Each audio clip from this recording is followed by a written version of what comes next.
मेरी निगाहों में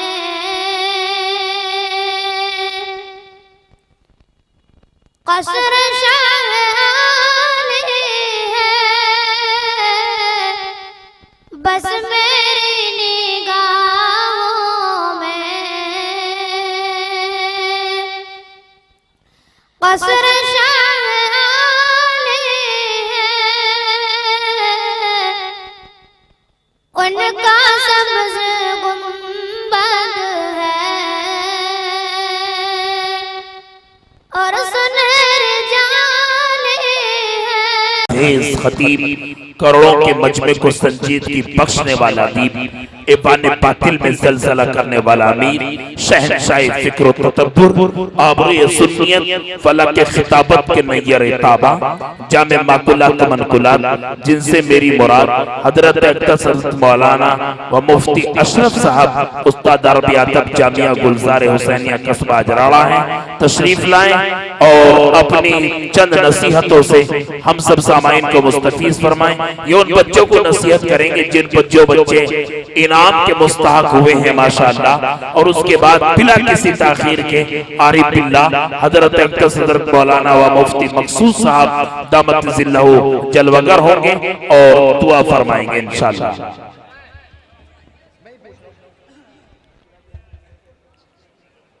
अस्सलामु अलैकुम वरहमतुल्लाहि वबरकातुहू। भाई सलाम का जवाब तो मिल ही जाना चाहिए कम से कम।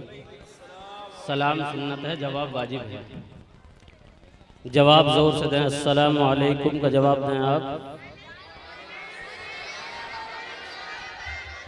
सलाम मेरा मोहतरम ये दुआ है, बहुत बड़ी दुआ है। दुआ लेनी भी चाहिए, देनी भी चाहिए। सलाम को आम करो। अल्लाह के नबी ने एक मौके से इरशाद फरमाया, मेरी उम्मत के अंदर दो बीमारियां होंगी जो पहली उम्मतों में भी थी, और दोनों का इलाज एक है। बीमारियां क्या हैं? बड़ी अजीबोगरीब बीमारियां हैं, हसद और बुग़्ज़। खतरनाक बीमारियां ना, हसद और बुग़्ज़। तफसील का वक्त तो है ही नहीं, और ये मैं आपको बतला दूं, हो सकता है बहुत से लोग बदगुमान हो जाएं, गलत फहमी के शिकार हो जाएं। ये जो मौलाना अबरार साहब का खिताब पहले हुआ है वो मदरसे के फ़ायदे के पेश नज़र हुआ। तरतीब में हमारा नाम था, हमने खुद ये मशवरा दिया कि भाई मदरसे का नुकसान नहीं होना चाहिए, परमिशन 11 बजे तक की है, तकरीर हमारी ना हो कोई मसला नहीं, मदरसे का नुकसान ना हो। तो इस वजह से मौलाना अबरार साहब का खिताब पहले हुआ, और अब खिताब होना भी नहीं था, मेरा भी नहीं होना है, नहीं होगा। लेकिन मुझे एक पैगाम देना है, आपको तवज्जो के साथ समाअत फरमाना है और उस पर इंशाअल्लाह अमल करना है। तो एक तो क्या करना है भाई, अल्लाह के नबी ने फरमाया कि दो बीमारियां होंगी जो मेरी उम्मत के अंदर होंगी। कौन कौन सी बीमारी बतलाओ जरा, अरे बोलो। एक हसद, एक बुग़्ज़। बुग़्ज़ अदावत, दुश्मनी। हसद, किसी की नेमत को देखकर ये तमन्ना करना मुझे मिले ना मिले, इससे खत्म हो जाए, तो हसद कहलाता है। बुग़्ज़ अदावत, दुश्मनी जानते ही हैं। इलाज सिर्फ एक बतलाया, भाई सारे मुंह उठा के इधर ना देखो, ये तो काम चल ही रहा है। बीमारी का इलाज एक बतलाया, करोगे भाई? हाथ उठाओ, कौन कौन करेंगे? पक्का? अल्लाह के नबी ने फरमाया, अफ़शु सलाम बैनकुम, आपस में सलाम को आम कर दो, दोनों बीमारियां दूर हो जाएंगी। करेंगे ना? करेंगे? हाथ उठाओ, कौन कौन करेगा? छोटों से भी सलाम करना है, बड़ों से भी सलाम करना है।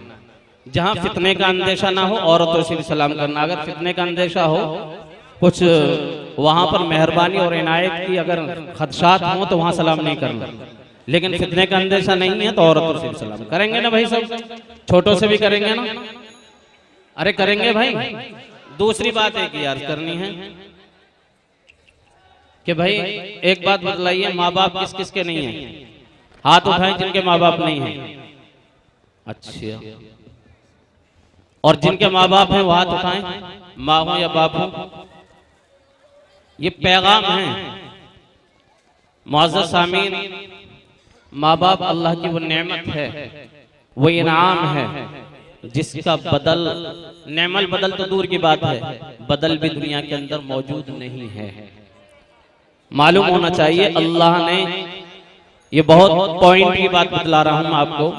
अल्लाह ने जहाँ अपनी इबादत का हुक्म दिया है, बहुत सारे मौके में अल्लाह ने उसके साथ साथ वालिदैन के साथ हुस्न सलूक का हुक्म दिया है। वालिदैन के साथ हुस्न सलूक का हुक्म दिया है। और एक और बात है उसमें अहम, उलमाए किराम और हुफ्फाज़े किराम, कुर्राए किराम सारे मौजूद हैं, गौर कर लेना बाद में खूब अच्छी तरह। जहां पर अल्लाह ने अपनी इबादत का हुक्म दिया है और वहीं पर अगर वालिदैन के साथ में हुस्न सलूक करने का हुक्म दिया है तो सारी आयत खंगाल लेना, तवज्जो के साथ देख लेना खूब। अगर गड़बड़ हो तो मुझे बता देना ताकि मैं रुजू कर सकूं। जहां पर अल्लाह ने अपनी इबादत का हुक्म दिया है और साथ में वालिदैन के साथ हुस्न सलूक करने का हुक्म दिया है तो अल्लाह ने अपना तो मुख्तसर रखा है, वालिदैन का जो तज़किरा किया है तफसील से किया है, देख लेना। वहां पर अपनी इबादत का जो हुक्म दिया है वो इजमालन और बहुत मुख्तसरन दिया है, और वालिदैन के साथ में जो हुस्न सलूक का हुक्म दिया है उसको थोड़ा बढ़ा के, अपने से ज्यादा बढ़ा के किया है। मेरे मोहतरम, अल्लाह के बाद में अगर मुजिद हकीकी अल्लाह है ये तो यकीनी बात है, लेकिन जाहिरी तौर पर वालिदैन हमारे वजूद का सबब है या नहीं है मोहतरम? अरे सबब है या नहीं है? तो वालिदैन के साथ हमें हुस्न सलूक करना, करोगे ना? क्या है हुस्न सलूक? हुस्न सलूक ये है उनके साथ अच्छा बर्ताव किया जाए। जिस चीज की उन्हें जरूरत हो वो हम पूरी करें। उन्हें पैसे की जरूरत है, बदनी खिदमत की जरूरत है, तो हम ये इंतजार ना करें वालिदैन हमसे मांगे जब हम दें। उनका खुद ख्याल रखें, उनको बगैर मांगे देते रहें। और एक और बात बताऊं मैं आपको, तिब्बी एतबार से आमतन जो हार्ट अटैक होता है ना वो टेंशन में होता है, और वालिदैन जो है ना जब टेंशन में पड़ते हैं तो जब ज्यादा शिकार होते हैं हार्ट अटैक के, और टेंशन ज्यादा पैसे की होती है, आदमी को जरूरत पूरी नहीं होती जब टेंशन होती है। अगर हमारे नौजवान अपने वालिदैन का ख्याल रखेंगे तो इंशाअल्लाह इस बीमारी से बहुत सारे वालिदैन बच सकते हैं। करेंगे ना भाई? मालूम है कितना बड़ा हक है वालिदैन का। अल्लाह के नबी सल्लल्लाहु ताला अलैहि वसल्लम के पास एक साहब आए और उन्होंने यूं कहा, अल्लाह के रसूल, मैंने अपने वालिदैन की खिदमत की है और कर रहा हूँ। सूरत हाल ये है कि वालिदैन बहुत कमजोर हैं, दोनों की खिदमत कर रहा हूँ, और मैं ऐसी खिदमत कर रहा हूँ जैसे बचपन में मेरा पाखाना उन्होंने साफ किया था, पेशाब साफ किया था, मुझे पेशाब पखाने के लिए उठाया बिठाया था, इसी तरह मैं अपने वालिदैन के साथ कर रहा हूँ। उन्हें पाखाना पेशाब भी कराता हूँ, उन्हें जैसी जरूरत होती है ऐसे मैं उनके लिए तैयार रहता हूँ, और मेरा पुख्ता इरादा है कि इंशाअल्लाह जब तक जिंदा रहूंगा उनकी खिदमत करता रहूंगा। कितनी बड़ी बात है, जो कहेंगे मैं करता रहूंगा हर तरह की। तो अल्लाह के नबी मुझे एक बात बतला दो बस, कि क्या मैं उनका हक अदा कर दूंगा? मेरी तरफ से वालिदैन का हक अदा हो जाएगा? अल्लाह के नबी ने फरमाया नहीं हो सकता। क्यों नहीं हो सकता? उसकी वजह बयान की। तेरे वालिदैन ने, तेरे माँ बाप ने तुम्हारे पेशाब को साफ किया, तुम्हारे पाखाने को साफ किया, तुम्हारी परवरिश की, और तुम्हारे बचपन में तुम्हें सूखे में सुलाया, खुद गीले में सोए, लेकिन साथ साथ में उनकी दुआएं क्या थी मालूम है? अल्लाह इसकी उम्र दराज करे, इसे तरक्की दे, इसे होनहार बनाए।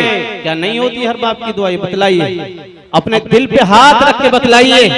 एक बाप जो अपने खून का पसीना बनाकर, अपने आप को मुसीबतों में डालकर, रात और दिन मेहनत करके कमा कर लाता है और अपने बेटे को खिलाता है, जब बेटा और बेटी खाते हैं, खुदा की कसम मैं ये समझता हूं अगर आप गहराई के साथ देखेंगे तो हर माँ बाप को खुशी होती है जब औलाद खाती है। होती है नहीं होती? बतलाओ। जब छोटा सा बच्चा होता है कितनी खुशी होती है। अल्लाह के नबी ने कहा तुम हक अदा नहीं कर सकते। क्यों? कि जब वो वालिदैन तुम्हें खिला रहे थे, पिला रहे थे, तुम्हारा पाखाना, तुम्हारा पेशाब साफ कर रहे थे, तो तुम्हारी दराजी उम्र की दुआ भी दे रहे थे, तुम्हारी तरक्की की दुआएं भी दे रहे थे। और तुम जब वालिदैन की खिदमत कर रहे हो ना, खिदमत तो कर रहे हो, लेकिन ये भी सोच रहे हो चंद दिन का झगड़ा खत्म हो जाएगा। है या नहीं ऐसा? चंद दिन बीमार हो जाएं वालिदैन तो ये सोचते हैं अल्लाह या तो सही कर दे या मिट्टी उठा ले, अब सही क्या होंगे? उठती सी वाले होता ही नहीं होता, तो कैसे अकादा हो जाएगा? मेरा मुअज़्ज़ज़ एक साहब अल्लाह के रसूल की खिदमत में वालिदैन की, वालिद साहब की शिकायत लाए। टेंशन लेने की जरूरत नहीं है, परमिशन का वक्त भी और खत्म हो गया तो प्रोग्राम भी खत्म है। जो हमारा काम अहम था मदरसे का अल्हम्दुलिल्लाह हो चुका है, वो तशरीफ लाए और उन्होंने अल्लाह के नबी से एक शिकायत की। मैं यही बात खत्म कर लूंगा। क्या शिकायत की कि अल्लाह के रसूल मेरे वालिद मोहतरम मेरे माल में से मेरे मालूम किए बगैर खर्च कर लेते हैं, मुझसे मालूम नहीं करते। मेरे माल में से जो चाहे खर्च कर लेते हैं, मुझसे मालूम नहीं करते। बताइए क्या तरीका है। अल्लाह के नबी ने उनको बुलाया। किसको बुलाया? अरे बाप को बुलाया। किसको बुलाया? बोलो, अरे बोलो, किसको बुलाया? बाप को बुलाया। उनसे कहा भाई क्या मसला है, आप अपने बेटे के माल में से इनकी इजाजत के बगैर खर्च कर लेते हैं और इनसे मालूम भी नहीं करते। उन्होंने कहा या रसूल अल्लाह, जब ये छोटे थे मैं कमाता था, मैं तंदुरुस्त था, मैं ला के देता था। परेशानी में मुब्तला हूँ, आफत में मुब्तला हूँ, फाका करके लाऊं, कैसे लाऊं? मैं इनको कमा के लाता था, खिलाता था, मुझे खुशी होती थी जब खाते थे। आज मैं जब माजूर हो गया हूँ, मैं परेशान हो गया हूँ, मेरे बस की कमाना नहीं रहा है, आज मुझे जब जरूरत होती है तो कहाँ जाऊं? मैं इसके माल में से खर्च कर लेता हूँ। उसकी भी शिकायत है आपसे कर रहा है। याद रखना, रूहुल बयान में अल्लाह के नबी सल्लल्लाहु ताला अलैहि वसल्लम रोने लगे। अल्लाह के रसूल रोने लगे और अल्लाह के रसूल सल्लल्लाहु ताला अलैहि वसल्लम का फरमान है। अल्लाह के रसूल खुद फरमाते हैं, ना कोई शजर था ऐसा, ना कोई हजर था ऐसा, ना कोई दरख्त था, ना कोई पत्थर था जिसने इस बात को सुना और रोया नहीं। तो मेरे मोहतरम, अपने माँ बाप को रोने पे मजबूर न करना। करेंगे नहीं इंशाअल्लाह, अमल करेंगे, माँ बाप की खिदमत करेंगे। बोलो, देखिए अल्लाह के नबी ने फरमाया वालिदैन की रजामंदी अल्लाह की रजामंदी है, वालिदैन की नाराजगी अल्लाह की नाराजगी। ये पैगाम मैं आपको पहुंचा रहा हूँ, मुस्तकिल आता रहता है। आप और हम तमाम मिलकर अहद करें, जब तक हम जिंदा रहेंगे हम अपने माँ बाप की खिदमत करते रहेंगे। करेंगे ना भाई, जानी माली बदनी हर एतबार से। और जिनके वालिदैन जा चुके हैं तो मेरे मोहतरम उसकी तलाफी ये है कि उनके लिए इस्तिग़फ़ार करें, दुआ करें, उनके मुताल्लिक़ीन उनके दोस्तों अहबाब से ताल्लुक़ रखें। करेंगे ना भाई। अब मसला ये है, हमारे जामिया हिफ्ज़ुल इस्लाम के अंदर अल्हम्दुलिल्लाह तलबा की हौसला अफजाई के लिए और तलबा को आगे बढ़ाने के लिए एक इनाम बड़ा अजीब व गरीब रखा। जैसा कि मुझे बतलाया गया, मौलाना जाकिर साहब दामत बरकातुहुल आलिया ने बतलाया कि जिन बच्चों ने पाबंदी के साथ नमाज अदा की, 3 महीने तक पाबंदी के साथ नमाज अदा की है, पांचों, एक भी नमाज छूटी नहीं, उस तालिब इल्म के लिए एक साइकिल किसकी तरफ से भाई? मदरसे की तरफ से। कितने भाई? एक साइकिल। इनाम ऐसा ही रखो, हर एक आदमी अपनी औलाद पे ऐसे इनाम रखे। बेटा तू हाफिज हो गया ना, तुझे अब के गाड़ी लेकर दूंगा। अगर बेटा तू ना नाजरा कुरान शरीफ पढ़ लिया ना,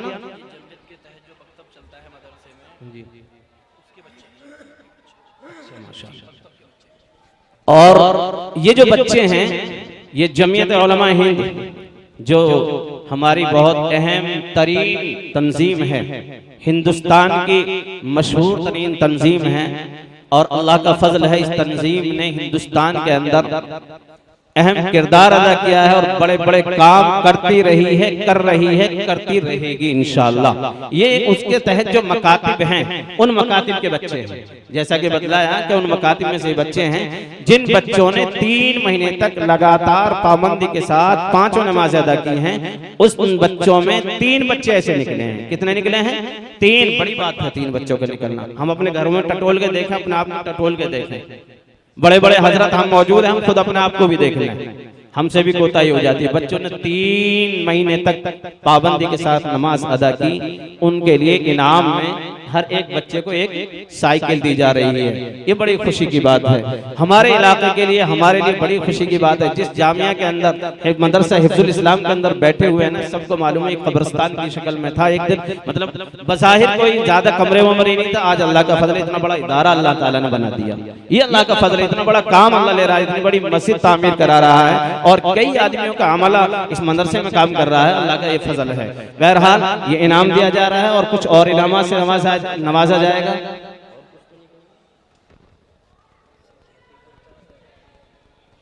अच्छा, जिनकी कुछ गैर हाजिरियां हैं उनको भी मायूस नहीं किया गया, उनके लिए हीटर दिया गया है। 5 गैर हाजिरी माफ हैं। हाँ, और जिनकी चंद गैर हाजिरियां हैं उनके लिए भी जाड़े का ख्याल रखें। सर्दी का मौसम आ रहा है ना, हीटर की जरूरत पड़ेगी, इसका फायदा माँ बाप भी उठाएंगे। उनके लिए हीटर इनाम में दिया जा रहा है, एक बच्चे को 1 हीटर। कितने हीटर है भाई? 5 ही बच्चे वो ऐसे निकले हैं, 5 ही बच्चे नहीं तो 5 बच्चे ऐसे निकले हैं, 5 ही नहीं 5 बच्चे ऐसे निकले हैं अल्हम्दुलिल्लाह कि उनको 1-1 हीटर मिलेगा। और भी शायद इनामात नजर आ रहे हैं। अच्छे हुफ़ाज़ किराम के लिए कुछ इनामात हैं।